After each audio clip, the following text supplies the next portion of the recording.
Everybody, Pastor Matt here. I wanted to talk to you about another logical fallacy that is very prevalent in organizations that have been around for a long time, and that is the logical fallacy of appealing to tradition. Appealing to tradition. Argumentum ad antiquitatem. And you hear that word antiquity or antique. You're arguing based upon how things have always been done. You may have heard the expression, that's the way we've always done it, or we've never done it that way before. That is actually an appeal to tradition. And what I want to tell you right away, and hopefully this won't lose you, but it's actually a very lazy way of arguing because you're not dealing with the actual argument. And that's what a logical fallacy honestly is it's a refusal to deal with a particular argument. No, what you're doing is you're appealing to tradition and how things have always been done. And what that's doing is that you feel like that recuses you from having to deal with an argument because obviously if things have been going for this long and been done for so long in a certain way, that it must be right.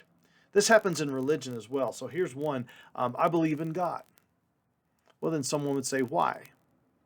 And then they would say, well, people have believed in the existence of God for thousands of years. A belief like that wouldn't last that long if it was wrong. Okay? That's an appeal to tradition. That's actually not giving any kind of argument at all. It's not giving any kind of rationale. And so you're not dealing with the actual argument itself. You're just dealing with time frames. Now, again, there are a lot of different reasons why you must believe in the existence of God, but this appeal to tradition is flimsy. And actually, there are arguments that can be made that will help you move that argument along, but that's for another day.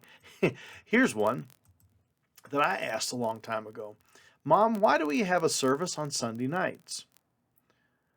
The response would be because that's the way our church has always gone about things. There's a Sunday morning service and a Sunday night service, and don't forget about Sunday school. Now, for me, because I trusted authority, I was like, okay. But we don't have a lot of trust and authority and expertise right now. In fact, we begin to wonder if anybody really has any kind of expertise. And so that's not a rationale. What you're saying is, well, this is just the way that we've always done it. It must be right. This is the way we've always done it because this is right. And it's also a type of a circular argument as well. The Pharisees were warned by Jesus about holding on to these particular traditions. Let me read you a passage from Mark 7. And it says this. Now, when the Pharisees gathered to him with some of the scribes who had come from Jerusalem, they saw that some of his disciples ate with hands that were defiled, that is, unwashed.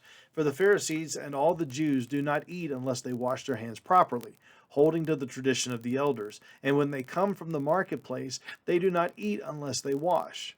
And there are many other traditions that they observe, such as the washing of cups and pots and copper vessels and dining couches. And the Pharisees and the scribes asked him, why do your disciples not walk according to the tradition of the elders, but eat with defiled hands? And he said to him, well did Isaiah prophesy of you hypocrites, as is written. This people honors me with their lips, but their heart is far from me. In vain do they worship me, teaching as doctrines the commandments of men. You leave the commandment of God and hold to the tradition of men. And he said to them, you have a fine way of rejecting the commandment of God in order to establish your tradition. For Moses said, honor your father and your mother, and whoever reviles father or mother must surely die. But you say, if a man tells his father or his mother, whatever you would have gained from me is Corban, that is given to God, then you no longer permit him to do anything for his father or mother, thus making void the word of God by your tradition that you have handed down, and many such things you do. You see what's being said there? Holding on to the tradition of the elders. That was the criteria. We got to hold on to these traditions. And what ended up happening was they began to stray toward those traditions and holding on to them so tightly that they disregarded the pure and simple Word of God.